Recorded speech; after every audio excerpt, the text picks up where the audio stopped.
Hai, Assalamualaikum. Anda sedang menonton Sekilas Fakta 28 Mac 2023 bersama saya, Pia Nadia.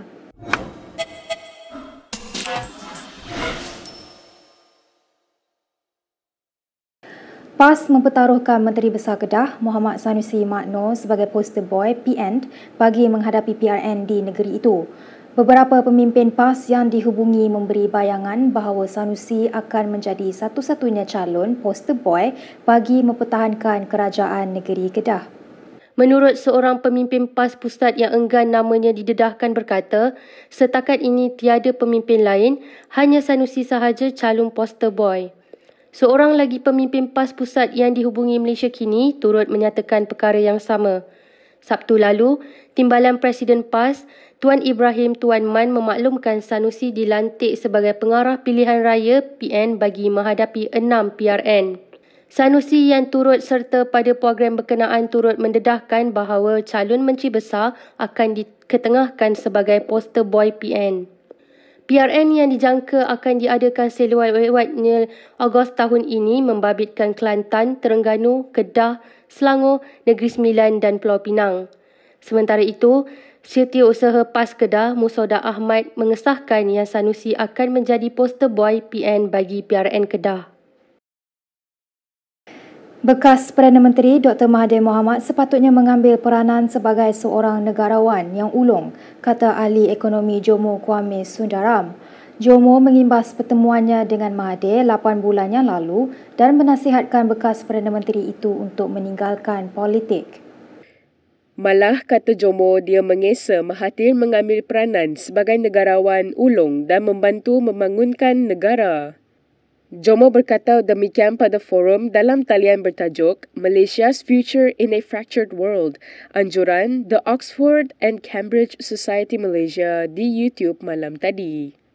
Pada PRU 15, Mahathir mengalami kekalahan teruk di kerusi Parlimen Langkawi dengan hanya menduduki tempat keempat dalam pertembungan 5 penjuru. Pada 16 Disember tahun lalu, ahli politik berusia 98 tahun itu meletakkan jawatan sebagai pengerusi pejuang.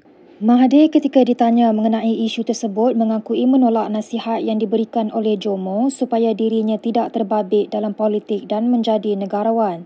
Menurut Mahathir, segala yang diluahkan adalah pendapat Jomo dan tidak semestinya dia harus ikuti. Itu Jomo punya pendapat. Tak semestinya saya mesti ikut kehendak dia. Ya, demi negara, orang datang minta tolong. Takkan saya nak kata, sorry, tak boleh tolong. Pasal saya nak rehat. Saya ada pendapat, ada pandangan. Jadi bila orang minta supaya saya beri pendapat, saya sedia beri pendapat. Berita seterusnya, Khairi Jamaluddin berkata Perdana Menteri Anwar Ibrahim tidak sepatutnya ke Arab Saudi tanpa janji temu yang ditetapkan untuk perjumpaan dengan Raja Salman dan putera mahkotanya. Menurutnya, ini kerana jadual di Arab Saudi lazimnya adalah kelam kabut pada minggu pertama bulan Ramadan. Syarif, saya dah lama terlibat dalam penyusunan program-program keluar negara, termasuklah penyusunan program Perdana Menteri. Dan saya tahu bahawa kita tidak akan pergi sekiranya program itu tak lock. Ya. Lebih-lebih lagi, kalau orang tahu berkenaan dengan budaya di Arab Saudi, dia tak akan pergi minggu pertama Ramadan. Sebab minggu pertama Ramadan ni memang jadual-jadual haywire. Tak boleh last minute nak letak. Tak boleh last minute dan Sambil menyifatkan apa yang berlaku sebagai kesilapan besar, Khairi berkata, insiden itu bukan sahaja memalukan Perdana Menteri tetapi juga buat Malaysia dan rakyat. Sehubungan itu, menurut Khairi, apa yang berlaku tidak seharusnya dipandang remeh memandangkan kepentingan geopolitik Arab Saudi serta peluang perniagaan daripada projek mega di negara tersebut. Anwar berkunjung ke Arab Saudi dari 22 Mac hingga 24 Mac lepas. Menurut Wisma Putra, lawatan itu atas jemputan Putera Mahkota Saudi dan Anwar dijadual berjumpa dengan Raja Salman dan Putera Mahkota. Namun, pertemuan itu tidak menjadi kenyataan dan Anwar mendakwa bahawa kerajaan Saudi memohon supaya kunjungan itu dilanjutkan, namun delegasi Malaysia terpaksa menolak kerana Perdana Menteri mempunyai atur cara dan jadual lain yang ketat. Pemimpin pembangkang khususnya Ketua Jawatankuasa Hal Ehwal Luar PN Wan Faisal Wan Ahmad Kamal menyifatkan kejadian itu sebagai memalukan dan menuntut untuk mengetahui kos lawatan berkenaan. Wan Faisal juga membuat perbandingan sambutan dingin yang diterima Anwar dengan kunjungan ketika Presiden Bersatu Muhyiddin Yassin menjadi Perdana Menteri. Muhyiddin diberi keistimewaan untuk memasuki Kaabah. Anwar mengesahkan terdapat juga anggota parlimen daripada pihak kerajaan yang disiasat berkaitan dakwaan rasuah. Bercakap di Dewan Rakyat, Anwar mendedahkan terdapat siasatan melibatkan kedua-dua belah pihak kerajaan dan pembangkang. Saya tidak tahu khusus, tetapi saya dimaklumkan memang ada siasatan yang melibatkan pembangkang dan juga blok kerajaan. Saya tidak tahu jawatannya dan sebagainya kerana bila ada soalan ini, saya hanya bertanya kepada pihak penguatkuasaan, mereka sahkan memang ada siasatan. Kemudian sama ada pendakwaan itu dibuat atau tidak, itu serah kepada badan penguatkuasaan, sama ada iaitu Jabatan Peguam Negara. Menjawab mengenai soalan berkaitan jika terdapat siasatan terhadap sumber dana parti komponen kerajaan, Anwar menjelaskan dia terbuka jika pihak berkuasa mahu melakukan siasatan terhadap PKR. Siasatan dana politik, saya terbuka, tidak ada masalah. Tetapi kena faham, undang-undang sekarang ini membolehkan derma kepada parti politik. Yang dikaitkan dengan pendakwaan sebelum ini ialah pendakwaan yang terkait dengan kontrak yang diberikan. Jadi kalau cadangan ada permasalahan atau kekhawatiran bahawa ada unsur rasuah dalam derma kepada parti keadilan, itu boleh dibangkitkan. Saya tidak ada masalah bab itu. Cuma soalnya kena faham undang-undang. Tidak ada percanggahan dari sudut undang-undang untuk mana-mana orang derma kepada parti politik. Yang dikaitkan adalah soal kepentingan ataupun unsur rasuah kerana pemberian kontrak, dan orang yang memperoleh kontrak itu sama ada dikehendaki atau secara apa juga maksud dia memberikan dana kepada syarikat individu atau parti yang dikaitkan dengan individu berkenaan. Anwar berkata demikian bagi menjawab soalan ahli Parlimen Rantau Panjang dari PN, Siti Zailah Muhammad Yusof yang mahu tahu sama ada terdapat siasatan rasuah terhadap blok kerajaan. Kita ke berita seterusnya. Dr. Mahathir Mohamad mengemukakan surat tuntutan LOD kepada Anwar berhubung kenyataan yang dikeluarkan ketika berucap di Kongres Nasional Khas PKR 2023 pada 18 Mac yang lalu. LOD itu disediakan Tuan Rafiq dan dihantar ke Pejabat Perdana Menteri di Putrajaya. Bahawa saya telah ambil tindakan menuntut supaya Datuk Seri Anwar sebagai Perdana Menteri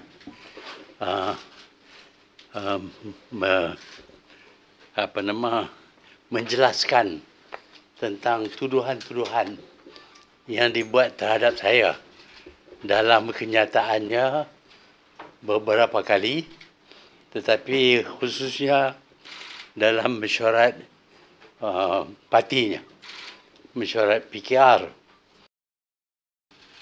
Sehari selepas itu laporan dalam akhbar, walaupun Anwar tidak menyebut nama saya, tapi laporan dalam akhbar menunjuk bahawa orang ramai faham bahawa tuduhan ini dilempar terhadap diri saya. Iaitu saya ada berbilion-bilion ringgit dan saya agih untuk saya, untuk keluarga saya, untuk anak saya dan sebagainya. Dan saya adalah seorang scoundrel. Tak tahulah apa dia nak bubuh dalam bahasa Melayu, bahasa Inggeris, bahasa Melayu. Tapi dipanggil saya ni scoundrel. Ini memberi gambaran yang amat buruk terhadap diri saya. Dia merupakan satu fitnah. Melainkan kalau dia boleh tunjuk bukti bahawa saya sudah dapat berbilion-bilion ringgit dan melarikan duit itu ke luar negara, dan saya tidak bayar cukai. Banyak tuduhan-tuduhan yang dibuat dalam ucapan ini. Dan saya walaupun dahulu saya biasa dengar dianya berkata lebih kurang semacam, tapi pada masa itu dia bukan Perdana Menteri. Sekarang dia adalah Perdana Menteri. Dan Perdana Menteri mempunyai tanggungjawab. Tak boleh buat tuduhan dengan begitu saja tanpa bukti yang jelas.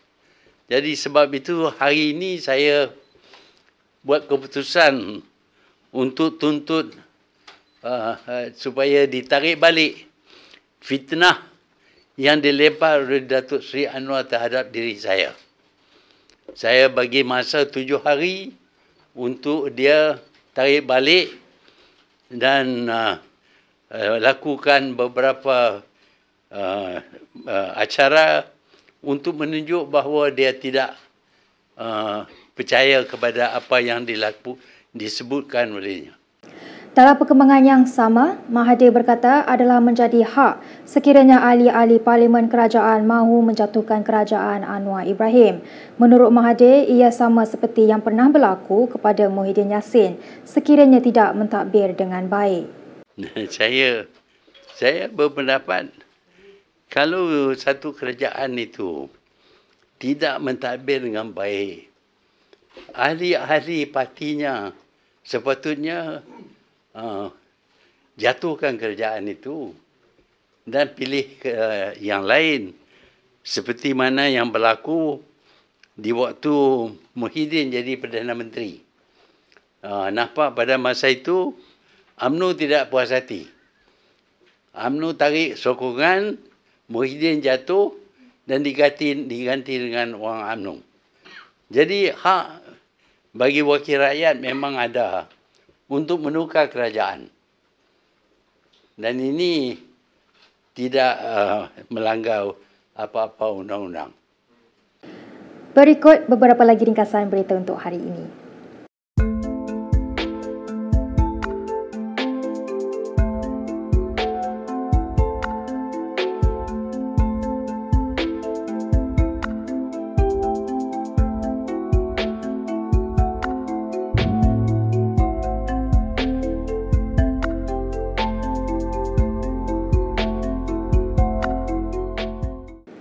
Sekian sahaja daripada saya, Pia Nadia, untuk Sekilas Fakta. Untuk lebih banyak berita, anda boleh melayari kinitv.com. Anda juga boleh mengikuti kami di Instagram, Twitter, YouTube dan Facebook. Salam hormat dan jumpa lagi.